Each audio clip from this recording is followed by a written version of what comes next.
Pessoal, eu gravei esse vídeo para tentar explicar um pouquinho para vocês o que é solenoide e que muita gente que trabalha com tanque a glicol tem problema na solenoide e às vezes precisa trocar ela inteira. O que acontece na maioria das vezes é que você não precisa trocar a solenoide inteira. Basta você trocar o reparo dela se você souber identificar qual foi o problema. Então eu gravei um vídeo focando mais na peça para que vocês possam entender. Uma solenoide, ela funciona dentro da fábrica como a válvula que abre e fecha para deixar entrar aquela solução de água e etanol, que geralmente está trabalhando a -4, -5 graus, e ela que passa na camisa do tanque fazendo resfriar a cerveja. O que acontecia na minha fábrica?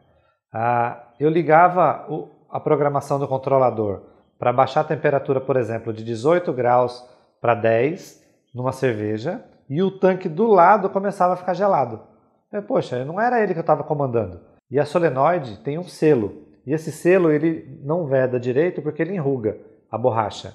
E aí ele deixa entrar a solução gelada e acaba resfriando o tanque que não era para estar resfriando. Outro problema que pode acontecer é na bobina, ela ter queimado.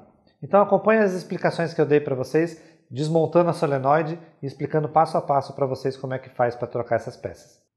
Eu vou tentar explicar para vocês um pouquinho sobre o funcionamento da solenoide. Então você pode comprar a solenoide na dimensão que você tem dos seus canos. Então você tem aqui uma solenoide que a rosca, né, o padrão de encanamento que eu tenho lá é de 3/4 e ela vem em 220 volts. Aqui. E ela vem em 220 volts, que é a tensão que eu tenho na energia elétrica que eu estou ligando os controladores de temperatura.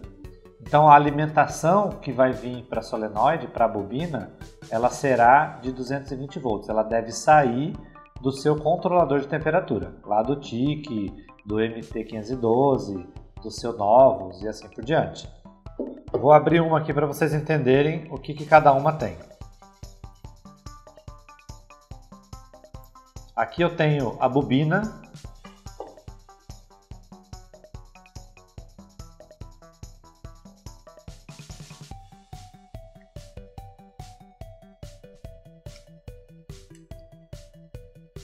você vai precisar de uma chave L sextavada, não me pergunte o tamanho porque eu nunca sei.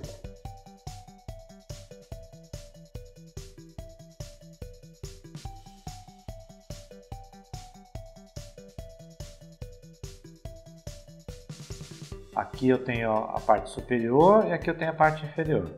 A solenoide ela vem normalmente fechada quando a gente compra para cervejaria. Por quê? Porque ela vem vedada aqui com esse selo e esse selo, ao ser tracionado para cima, eles liberam a passagem do líquido que vai entrar por aqui e vai escorrer pelo outro lado. Então, a bobina tem a função de criar um campo magnético sobre essa estrutura de ferro que fica acima da membrana lá da solenoide, que é essa estrutura aqui de borracha e esse cilindro metálico. E o que ela faz? Ele cria um campo magnético, ó, ela entra aqui dentro. Ó. Ele cria um campo magnético aqui em cima. Com esse campo magnético ele traciona esse cilindro de metal e esse cilindro de metal tracionado ele puxa e libera o fluxo de líquido que é para passar na tubulação que você tem de refrigeração, seja etanol, seja glicol. E aí o que acontece na maioria das vezes? Existem duas grandes maiores frequências de problema no resfriamento. Ou você tem problema na bobina e ela queima e ela para de ter essa força de tracionar. Ou olha o que aconteceu com a minha aqui. Eu vou até tentar dar um jeito de vocês perceberem aqui. Ó. Ela está toda enrugada. Né? Com a passagem do etanol com muita frequência, você acaba deteriorando essa borracha e ela cria essas ondulações e ela deixa de vedar. Então ela fica endurecida, ela deixa de vedar e não faz a vedação correta. Então toda vez que um tanque número 1, por exemplo, pedia o frio para entrar para o tanque número 1, o frio também, a água, a solução de refrigeração também entrava no tanque 2 porque a solenoide não ficava fechada. Então eu tinha resfriamento num período que não era para estar resfriando. E se você tem um problema na bobina porque queimou, ou uma descarga de corrente elétrica, ou algum outro componente dela que acabou queimando, você não vai escutar o estalido dela. Então ela não vai abrir no momento que ela deveria estar abrindo. Então você tem que sempre que observar, toda vez que o controlador aciona a solenoide, né, você vai passar os fios por aqui e ela entra a conexão elétrica dentro dessa caixinha. Ela, para criar o campo magnético, você escuta o estalido, que faz tec. Então ela fez a ação dela. Ela não tem movimentação externa nenhuma. Esse sistema aqui, ele pode ser até móvel, né? Você coloca ele preso aqui com essa porca, você não precisa nem ter muito torque para prender, porque você só precisa deixar ele posicionado para que você não tracione o fio na hora de fazer a ligação elétrica. Mas aí você tem a possibilidade de trocar só o reparo. O que as pessoas fazem às vezes é sugerir que você troque a solenoide inteira, e não precisa, né? Você compra só o reparo, né? É interessante que você, quando comprar a solenoide, já tenha o seu fornecedor para que ele forneça para você o reparo do tamanho necessário para que a vedação ocorra perfeitamente aqui, né? E que você também tenha que esse cilindro aqui seja do mesmo tamanho dessa carcaça que você está colocando por cima. Porque se ele for maior, você não vai conseguir tracionar e fazer a abertura que ela deve dar. Tá? Então, fique atento se você usa solenoide para que você não fique comprando peças inteiras avulsa, não precisa gastar dinheiro à toa. Compra apenas o reparo e aí você faz a troca de todo esse elemento aqui. Tá? O que aconteceu comigo também uma vez, eles conseguiram me fornecer só a borracha, só a membrana. Então o que eu tinha que fazer? O que vai precisar fazer para você fazer o reparo? Estou usando peças usadas porque elas acabaram sendo substituídas e eu estou usando aqui para mostrar para vocês.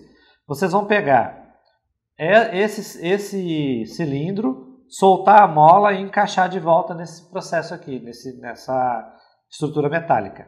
E cuidado para não perder essa molinha, né? E aí você faz a transferência dessa estrutura e compra só esse reparo aqui. Cada fornecedor tem um jeito diferente de vender. Ou eles vendem só esse reparo, ou eles vendem o reparo completo.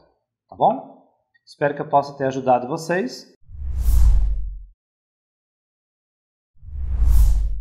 Espero que vocês tenham aproveitado essa informação. Se foi útil para vocês, pode ser útil para outras pessoas. Compartilhe no meio dos cervejeiros que estão começando a ter sua própria fábrica e pode ser que às vezes eles precisem entender que não precisa trocar a solenoide inteira, basta mudar o reparo e a economia lá no final do mês vai ser muito melhor. Tá? Se vocês quiserem, podem me acompanhar nas redes sociais. O meu Instagram é @luispicelli. Quem ainda não sabe, a gente tem um podcast, como cervejeiro aqui no Brasil, e Thiago Golin lá no Canadá. A gente grava mensalmente um podcast chamado Cerveja Terapia. A Paty vai colocar aqui nas descrições o link para vocês terem acesso ao Cerveja Terapia. Tá no Spotify e tá nos agregadores mais usuais aí de podcast. Tá bom? Curtiu esse vídeo? Já sabe. Dê um joinha e, claro, se inscreva. Agora eu vou pedir um favor para vocês. Se você chegou até aqui no final e vai dar um dislike, explica por que você não gostou. É muito chato ver um dislike e não saber o porquê que a gente errou, né? Faz esse favor pra gente, tá bom? E se for para beber, que beba local. Tchau!